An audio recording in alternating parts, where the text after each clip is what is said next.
welcome to Flory Models Weekly Roundup. Now today a little bit different. I know it's Thursday. We're a day ahead because obviously tomorrow we're travelling up to Huddersfield for the Huddersfield show at the weekend. So we're travelling up on the Friday through in the day because traffic's a nightmare and it's about a 7-hour run for us. So we thought we'd break it up and then we're going to come back on Monday. So obviously there'll be no show tomorrow, as in vloggy type show, and there won't be one on Monday because obviously we'll be catching up with your orders and things like that. But generally it just makes it a little bit easier for me to do it today and we can have a recap of what's been going on. So Monday, basically it was this lump. It's all going to be about this lump, to be honest. So on Monday we were talking about finishing off the cockpit with it, going through the motions of that and really showing how you can use photo etch with resin and the kit parts all sort of in one. So you sort of get this nice sort of, you know, three-dimensional look with the resin parts, and you get the clarity and the beautiful instrumentation that you actually get through using colour photo etch instrument panels. And then that way, when you look at it, it looks really busy, but it's nice and three-dimensional. Because if you do the usual thing of just flattening them, they look very, very flat. By doing this way, you've got the different dials at different heights and things like that, which we speak about on this particular one as we're making our way through. We covered that quite extensively about it because obviously there's a lot to cover. Then obviously talking about putting the wings together, getting those all sorted and everything like that. So then we were into the stage of buttoning it up as we did a little bit later on. A couple of the questions that came out about it. Phil, do you think the black box cockpit is any good? To be honest, when we were doing them, I take it you're probably not a member. You were saying about obviously different cockpits as well. We did a side-by-side comparison. The reason I went for the black box one in there, which is now cutting edge, which is Squadron, that one has got the sort of data pad which is down by the right hand knee down in there, so it's a CDU interface. The other ones for the earlier A10 cockpits don't have them. Also, to be honest, the quality of it was a lot better. Admittedly, we did obliterate most of the ones on the instrument panel because we replaced it, but generally we didn't have a problem with it. Bruce was saying, has Steve fallen off the edge of the earth? No, Steve's with us. Steve, to be honest, hasn't been very well this last couple of weeks. He's been suffering with a little bit of the lurgy and he hasn't been feeling exactly brilliant. As we all know, sitting here doing this type of thing isn't really everyone's cup of tea. He has been busy doing other bits and pieces, and now, as you'll see a little bit later on in the show, Hans is doing his weekly roundup. We're hoping Steve is going to start doing that as well. Obviously, I am with Steve as of tomorrow onwards. I hope to be up there sort of late afternoon. I'll see Steve. I'm out with Steve obviously in the evening and then the entire weekend, so I'll be talking to him about various different projects and what he's up to. And I know a lot of you have asked about me and Steve doing our thing together and stuff like that. We hope to come back to doing just that sort of building thing live. I know a lot of people loved us just talking rubbish really as we built and explaining what we were doing. Hopefully we'll be able to put that back into place. It's just that with everything going on at the moment, it is me. I haven't got time to do it because during the evenings, to be honest, I've been doing paperwork and all those horrible things like that. So I haven't really had time to settle down and, you know, do live broadcasting stuff because it's not as straightforward as just flicking a switch. It does take a little bit of prep work. We have to change the studio around, live streaming, cameras, audio, everything else to change to do it. So from that point of view, while I'm on a roll, it's a bit difficult to pull away from it and start something else. But so now this is moving on, can move over into the spray bay next week. We should be a little bit more fluid as we make our way through. Tuesday, Tool Tuesday. I am going to stick with Tool Tuesday, even though, yes, I had some great comments. Thanks, guys. But yeah, we went through the tool cabinets, which you can't see the other one. We were talking about the paint one down there, and then the airbrush one, and then I got one screws and fixings and things like that down there. What I'm going to do is every Tuesday, I'm going to do something with tools. So I have got a paint shaker over there. To be honest, it got sent to me before Christmas by one of the members as sort of a Christmas present. I haven't even opened it. It's sat over there sealed in the box still. So what I'm going to try and do is make Tuesday tool day. So we'll only be talking about tools. We'll have kits on other days. So we'll do looking around here, and then when we're not, we'll be doing reviews of tools, different bits of equipment, everything from hardware through to software even maybe, as well as obviously, you know, airbrushes and everything else. So the last two pieces have been really the tool cabinets behind me where I keep my not everyday items, if you like. They're my sort of backup type things, or I know where they are. So as you said, we went through that one. We spoke about some of the tools, why I have them, a lot of the paints whilst I have them, why I don't use them anymore whilst I've got so many of them, and everything else like that. So generally working our way through there. But as I said, future weeks we're going to move on. So next week on Tuesday I'm going to do up here. So this will be what I've got literally over here, the paint rack, and this section all down here. And then from there we'll move around to the spray booth. We talk about all things sort of airbrushing, compressors, spray booths, and then the cabinet above and below, what's exactly in all of those. Then we're going to move around obviously to the stash, the cabinets. We'll talk about the lighting that I use for those, the cabinets where we got them from, the display cases and all that type of thing. And then lastly down here we'll look at the computer setup we got with the VR and all things like that. And then I'll take you upstairs to the stock room, and you can see the post room and everything else up there, and I'll take you to our new office that we've got up there as well. So you can see all the different layout and all the different areas of Flory models and what makes us tick. So it's sort of our sort of 2017 look round of everything, because basically what you see is what I use. Okay, so we had quite a few questions come out of this one. Will you be doing the live shows on the last Sunday of the month? Yes, that's the plan. Last Sunday of the month we'll be doing the live shows, which is me, Steve and Hans. Worked really well last time. I managed to get... It's very difficult because we use Skype. When we used to use, what's it called? Google Hangout. That's great, but it's very disjointed. It's very difficult to have any control over it. You know, yes, you can have a person on there, but it's a little bit, you know, all over the place. By using Skype and using our live broadcasting software, we can actually go full screen and then multiple cameras and everything else like that, and it works seamlessly. And the big difference is obviously we can stream it at 1080, where, as you say, with Google Hangout, you're limited, what, 720, I think it is, top rate, and most people's feeds don't even cope with that. So this way we're doing it. Hans is upgrading his stuff, his end. I know Steve's done his as well, so hopefully we'll get rid of that lagginess. Steve had a lot of lagging. I assume he had lots going on, and you get a little bit of lag from Steve. You know, we might hopefully be able to cure that, but again, it's live, it's raw, it's completely unedited, as you know, so anything can happen with these things. That's why in some ways they were great last year, and it's great to get a feel for them, but also it showed the shortcomings of doing live broadcasting.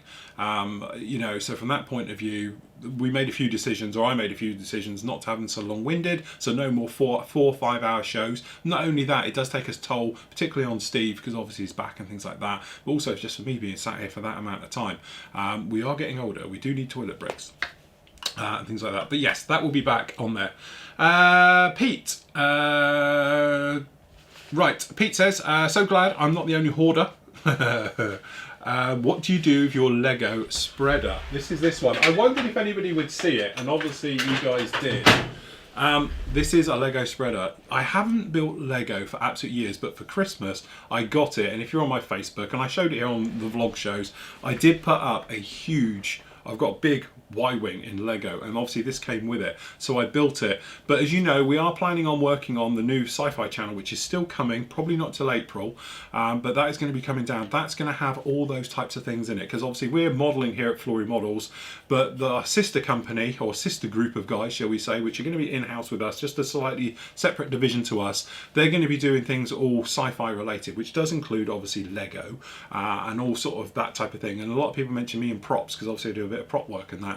That's where my props are all going to be as well. So as we said before, if you're a member to Flory Models, fear not, because you're going to get it anyway. It's going to be a bonus to what you get now, okay, and everything else. And you'll get the unadverted version, because their one's going to be free. It's going to be loaded with adverts. Yours won't, okay? So from that point of view, fear not, they are coming along. Bjorn says, misunderstanding about the Akan paints. The paints are made... yeah, he was basically, I'll paraphrase it, he was saying that a lot of people say about their faded paints and it's faded down. What apparently it is, Akan paints, they went to various Russian sources. Some of them, for the new colours, obviously they used new colour chips and did a direct conversion. Some of them they couldn't get hold of that particular colour, so they call it faded Russian whatever colour it is, because that's the only source they could get for it, which fair play to them, absolutely, hats off and all the rest of it. So that is why some of them do say faded. When I was talking, going through my paints, I was saying I don't like them particularly because I prefer to fade and weather my way. So I like to start with a base colour of the true colour, then I'm going to lighten it or darken it or whatever I'm going to do to it my way. I don't like the idea of having a pre-weathered paint, but it wasn't just having to go at sort of Akan paints or Akan paints. It's just in general, that's how I prefer to weather. I prefer to start off with something that looks almost like brand new, it's just come out of the factory. Then I'll then go back in, and it may be through pre-shading, post-shading, it may be washes, oils, whatever way we're doing it, to then fade it back. That's the point to it. So it's just that thing of saying, right, okay, that's your paint, that's your starting point. I prefer to have a true colour, or close as you can get. But as you say, it wasn't a dig at them. I think they're good paints as well. They spray very, very nicely. Right. Peter said, will you be going back to doing the Tuesday night with the guys?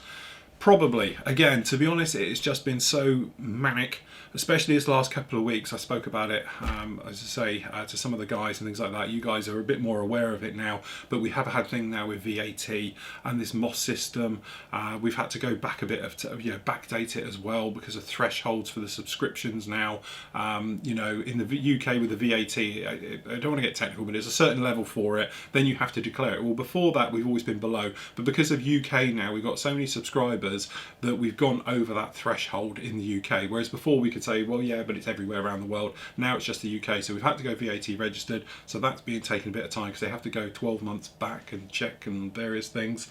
And I'm doing a lot of this in my spare time, you see. So I'm working down here sort of 9 to 5-ish almost, and then going up and doing that in the evenings. So I want to get all that sorted so we're all done, we're all clear. And then obviously, as we know, we've got a lot of stuff coming in-house. We've got Mel coming back on with us full time. We've got the guys starting with us as well over the next couple of months. So from that point of view, I'm just literally trying to get things sorted. As soon as we're all good to go, I will arrange to get the boys back again, and we will have our Tuesday nights giggles and all the rest of it.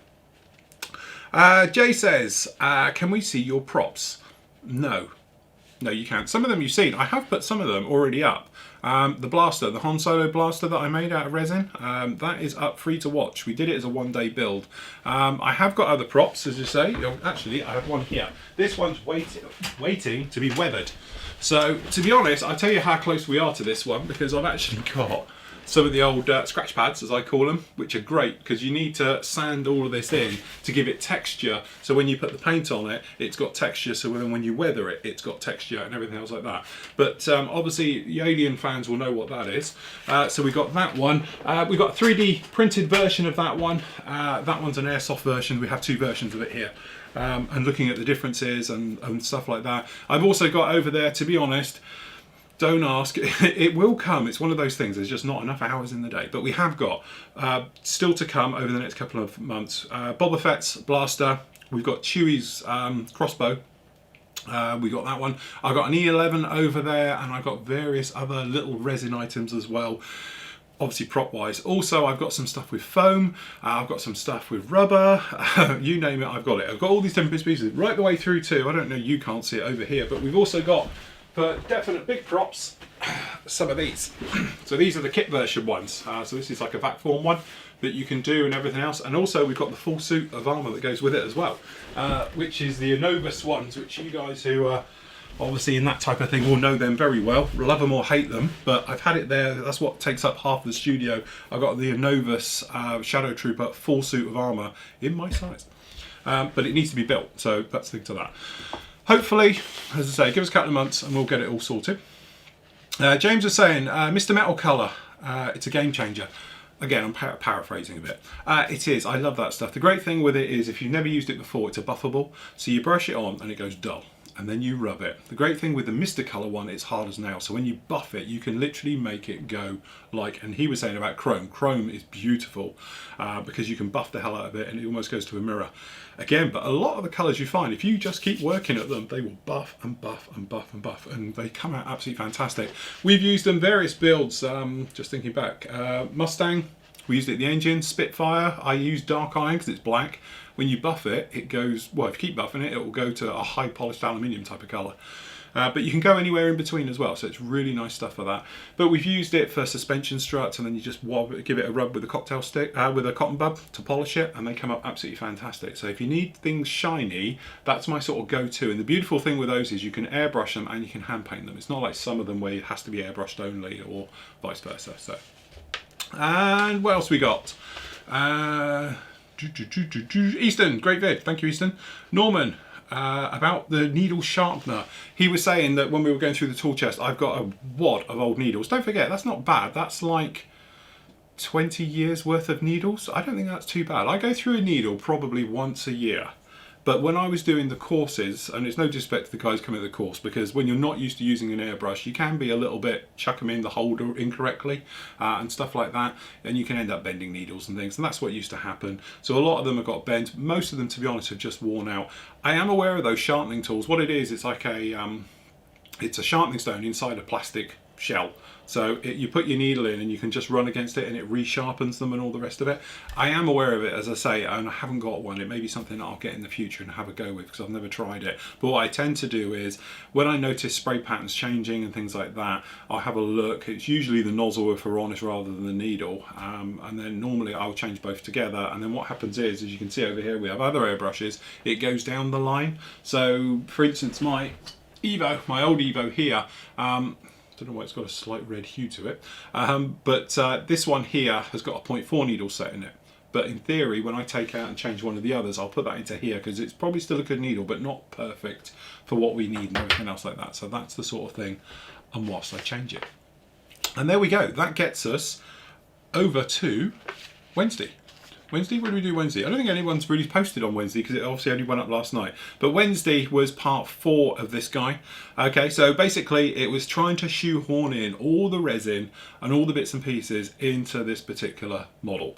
And let's face it, it was quite a bit of a shoehorn job trying to get it in there. It did go in, but with a little bit of encouragement. So what I did was, in that particular video, instead of me editing it and sort of playing with it and then, you know, and here it is, I decided to show it. So that's what we did. We actually showed it, warts and all. So from that point of view, it was a case of, right, okay, this is why I sanded it here. This is why I'm sanding it there. This is why I'm sort of putting in a bit of blue tack trying to hold it. And that's why I did it in that certain fashion all the way through. So then that way you can sit there, and I think it's quite a long one. It's like 38 minutes, 40 minutes, that particular one. And again, it might be boring if you're just, you know, but in some ways it's nice to see how I tackled the challenge. For instance, the instrument panel is too wide if you're going to get it fitted perfectly. So I sanded it each side, and then we took little lumps out. Then we took a little bit out of the plastic, so it's like a 50-50 mix until we got it right. And then we got it right. Let's get it in. Okay, it worked. Get the cockpit tub in. We used a bit of tack to put it in there. Hold it into position temporary, so it's all in there. Get the halves together, checking it all good. Few problems, where, find it, deal with it, and that's how we did it. So in some ways it's almost like watching me troubleshoot on the fly. Instead of me just saying, and this was a problem and that was a problem, it's a case of, this is the problem, this is what we're going to do. Let's try it, let's go again and do it. So again, it's not probably the most interesting part to watch, but it's probably a nice one to see me sort of troubleshoot. And then really yesterday, to be honest, we just pushed on with this big time. So it was just a case of, right, getting it all together, as you can see. And then obviously we went through, we've got the engine sorted, we've got the engines in, the fan blades done. They're a little bit, again, it's probably the icky point of the entire kit, putting this lot together, but it is going, it is getting there. And then hopefully, as I said, away, but I'm back Monday afternoon, so by the time we caught up with the orders and stuff, might be able to get an hour or two on this one. What I'd like to do is obviously Tuesday is get this thing into paint, so it'll all be good to go and ready, you know, sorted out. We can then work our way through the camo colours and everything else. But I know a lot of you have said what a monster, what a beast it is and everything else. It is a huge lump, but it's actually a really nice kit. And for years I've been putting this kit off because people have told me it's a dog and it's crap and it's got fit issues. Honestly, fit issues, I'll say it, are part of modelling, okay? Nobody's expecting a trumpeter kit to be a shake and bake kit, let's face it. Don't forget, this one's really old as well, it's been around a while. So from my point of view, it hasn't got any fit issues. It goes together really well. And to be honest, filler, we've got a little bit underneath it, a couple of little tiny bits of filler there. We used a little bit of filler just around the front here and underneath, but generally we've only been using, I don't know what I've done with it now, I think I'll put it away. Nope, here it is. We've been using the actual plastic putty, tiny little applicator, because they are tiny little joints. We're not talking big things that can't be built and everything else. Yes, the kit is very clunky. It's got this thing, it's got like movable speed brakes, which seem great until you find out, like I've already done now, I've broken one because it hung down and I caught it on my top and it snapped it off. So I'm going to have to refit that. Again, you know, it's got movable tail planes and rudders and all the different bits and pieces with it. Again, a little bit, okay, old school way of doing it. You can understand back in the day it was like, oh, well, it's got moving parts. No one plays with it, it's too big. Even for me, I couldn't even play with this one.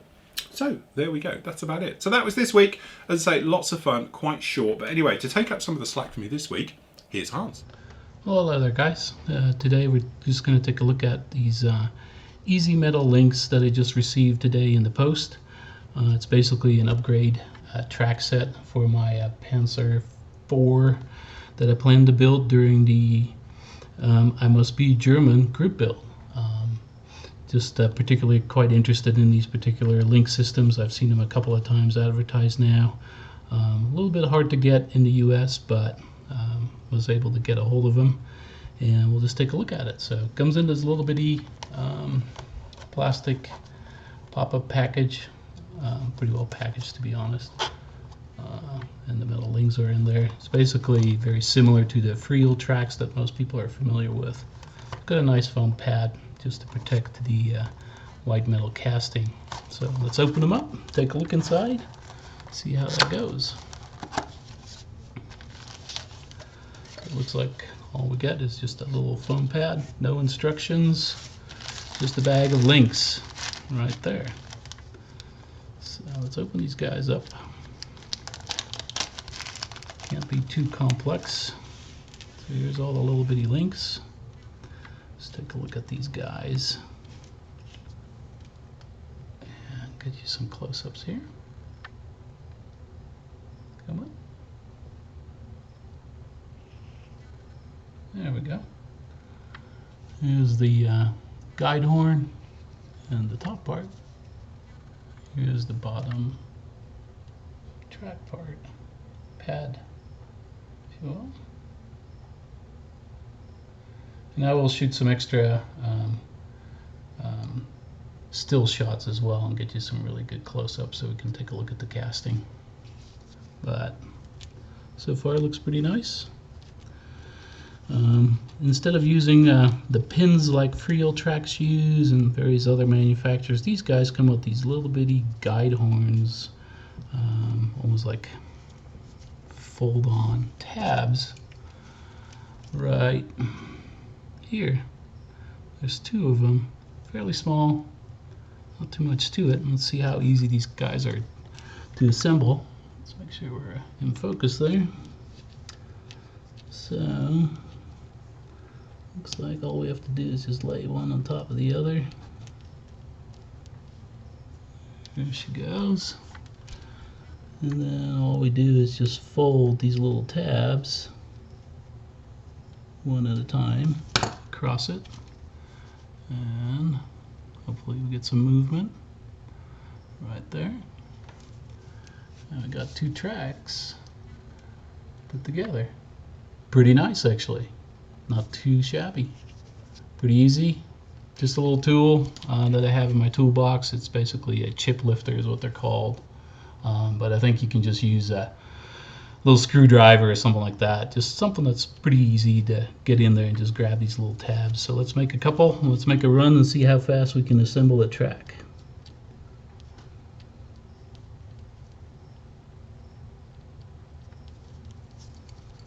And I'm sure when you get the hang of it and get kind of in a rhythm, can't be too complex to do these things.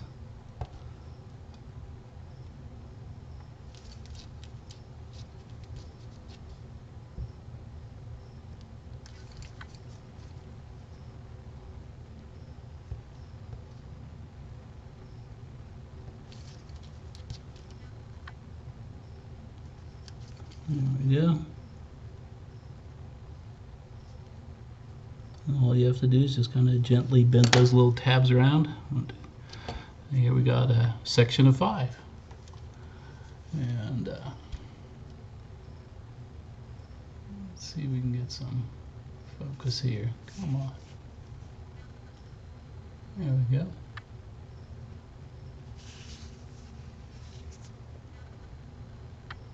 Pretty easy, I would say. So ease of assembly, pretty good. Just looking at the casting here, and looks pretty nice. All of these depressions are all consistent throughout. Everything is clean in these holes like they should be. Other side, don't see any mold flaws anywhere. Yeah, very good. Pretty decent detail on the sides here. Nothing to get too excited about, but pretty nice. So basically, there you have it. Pretty easy to assemble, not too difficult. I got my set for $31.95. Not the cheapest links on the market, but quite nice comparatively to Friel tracks. actually a little bit cheaper. And basically, let's do a little comparison with the tracks that they replace from what's in the box. These are the Magic tracks that most folks are familiar with. Come in left and the right hand side, just a slightly different color in the gray, just to keep the handed tracks in mind. So let's take a look at these plastic out of the box tracks that come with the Dragon kit. And basically these guys are pushed together just like this. Is what the trick is. Let's see if we can get back on screen right there. As you can see, they won't stay really together. Granted, that's not what they're designed for. You would have to spot glue these with something like Tamiya, liquid cement, thin kind. Probably the best way to do this is use a little double-sided tape on your desk, lay it on there. Make sure that the tracks are all straight and aligned, and then just touch it and you're ready to go. And we just lay these guys right next to it in the same orientation, just like that. Kind of get a comparison of those guys. And just one of the things, the reasons why I looked at these easy links was not just simply how easy it is to actually assemble this, which by its name is actually doing the trick, but if you look closely, and I'll shoot some close-ups in still shots, but in here there's a couple of pin marks that are not too difficult to get rid of, but a lot of extra work that I think not really interested in. Interestingly enough, one of the things to take a look at this particular, and I'm not quite familiar with Panzer 3 and 4 tracks. There's tons and tons of variations, but these have the open guide horn right here, and the one that I have, which are Panzer 3, Panzer 4, and its variants, Type A, have a actual closed guide horn right here. So there's a little bit of difference, but I'm pretty sure some of the German Panzer specialists will tell me that has to do with this Type A versus a Type B, I suspect. So, but anyway, there's my review of these easy links. I think they're quite good, pretty easy to assemble. I'm looking forward to getting them all done and get rolling on my German, I must be German group build. Thanks for watching. Thought I'd come back and do a quick little update. I've been working on the tracks for about 20 minutes or so, and as you can see, not a complete track yet for one side, but quite a ways along. It was quite easy to continue to assemble, not too difficult. Didn't do any adjustments to the track yet. You can see, quite flexible. It's straight on its side, quite important on the tracks. No problems there. You can see how bendable it is, flexible. No real issues there. It's beautiful, quite easy. So another question that always comes up when you're looking at aftermarket tracks is, do they fit on the kit sprockets? Quite a few manufacturers do present you with additional sprockets to their sets. This particular manufacturer, Easy Links, does not. So the trick is, does it fit the plastic sprocket? So I assembled these real quick about 5 minutes ago. Hopefully the glue is dry, and we'll lay the track on there and see if these guides actually fit the track all the way. It looks like we got quite a good fit. Yeah, we're almost all the way around at 180, which usually doesn't happen, but fits great. Looks like we don't have any slop or missing teeth in the horns. Let's take a look at that right there. So yeah, it works pretty good. Quite like it. Couldn't be happier. So there you have it, guys. Looks like they're quite nice tracks. There you go. There you have it. Thanks again. So last but not least, we'll take a look at my SU-25 Sukhoi that I've been working on over the past week. And as you can see, we're in black base primer stage. And I think it turned out quite nicely. This was painted up with Mr. Color 125, one of my favorite paints to use, and primer coat application, if you want to call it that. Kind of a big proponent not to use thick, heavy coats of primer rather than use a thinner coat of just regular paint and use that as your checking work on your model. So all the details are on, as you can see. Let's see if we can grab this guy a little bit, turn it around. We added some little grab handles, crew access. This was missing in the trumpeter kit, right in the spine area. We got the large antenna now on there. It's going to get quite tricky to handle this model with all these very fragile antennas, but I think we're doing very good. Nice little shot of, let's see if we can turn this around for you and show the exhausts detail. Those are the Aries exhausts. Work very, very well in this kit. Painted up with metallizers, smoke exhaust, various extreme metals, and also some alkalids just to provide some depth in there. You might also be able to spot some of the very, very tiny small PE actuators right there for the trim tabs on the elevators. You might be able to see some of the detail that's still visible in the wheel wells. Right there. But everything's starting to turn out quite nice right now. Just ran into a couple of little sink marks that I just didn't catch before I started primering. As you can see, they're right there and right there. And those are filled right now with some Tamiya sprue filler glue concoction. We'll just let that harden for the next couple days, and then I'll just sand it flat, and we'll just overcoat it again with a little bit of black paint, and we're done. But I think we're getting very, very close to being able to get into that digital scheme and start figuring that out. So I'm getting quite excited on getting some real paint on this aircraft. But all in all, very, very happy. Definitely not one of the easiest kits to work on.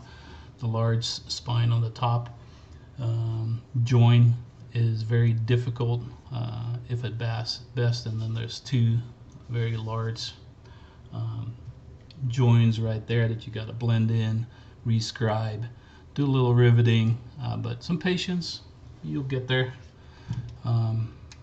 Let's get this out of the way, just a hair.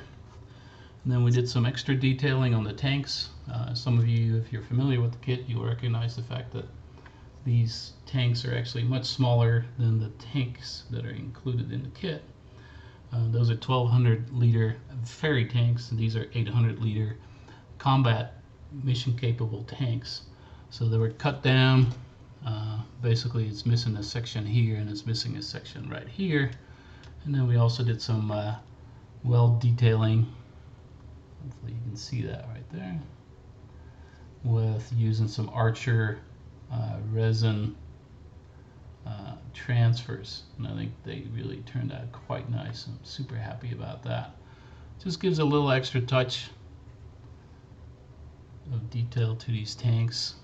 Also moved this particular filler station.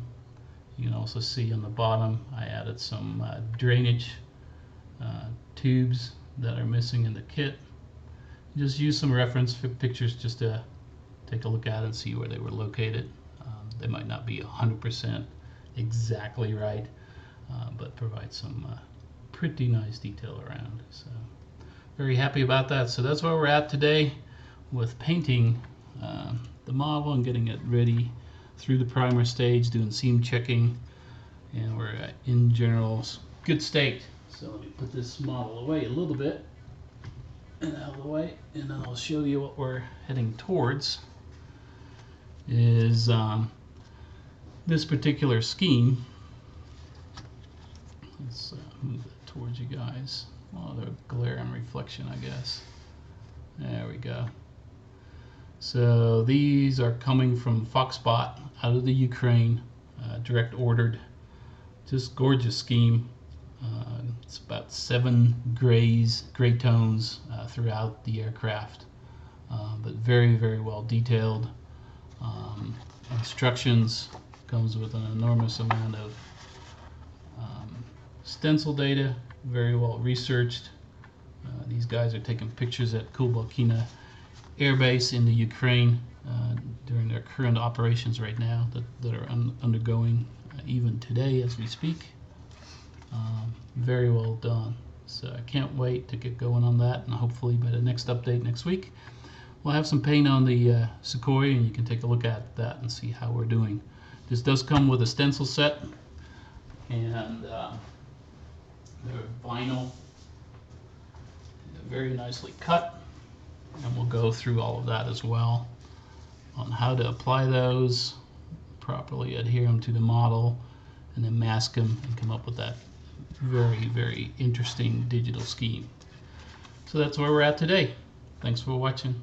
Thank you, Hans. Great job. Nice to see him doing reviews as well. By the time we get him sorted, bear with him. As I say, this is completely alien to him. He had a go at it a couple of years ago, bless him. Didn't really get on with it. So it's me badgering him into it, and you guys now, to try and get him to do some video work and everything else. He's doing a fantastic job. If I was as good as him in front of the camera after doing 2 videos, I'd have been well happy. It took me 10 years to get where he is, and now look at me. Here we are 10 years past that, and I'm still getting it wrong. Dates, times, my vocabulary.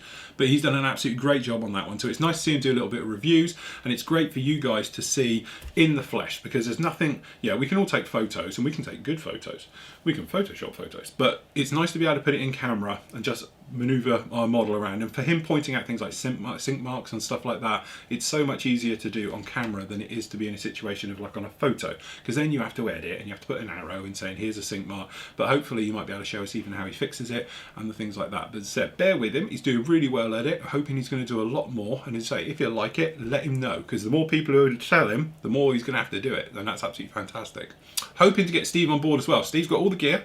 And no idea. No, he's got all the gear and he does know what he's doing, and he's used to being in front of the camera a bit more than Hans as well. So I'm hoping in the next couple of months, let him get well again, but he's going to start doing it as well. So what we'll do on the Friday roundup, we'll all have a go, which would be quite handy. So you get a bit of all of us. Unless he wants his own show, they can have their own shows as well if they want to. It's totally up to them.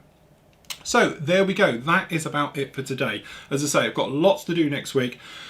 Loads of work to do. To be honest, I've got the medals to sort out and everything else like that, but this weekend I'm having off. So we're away tomorrow. Obviously we are travelling up to Huddersfield, and then I think we're going to York on Saturday, but on Sunday we're going to be at the actual IPMS, I presume the IPMS Huddersfield show. Okay, and I'm not prepared for this because I can't remember where it is. It's in a sports centre. That's all I know. I just know it's a long way. And last time it was bloody cold up there. But we're going to be there. So I will wear a Flory Models top. I am going to take a camera. I am trying to obviously film as we make our way round, so please come and say hello. If you want to get yourself on camera as well, give us a thumbs up, and we'll see you then. So anyway, that's about it for this week. I'm going to leave you with your great work from the last couple of weeks.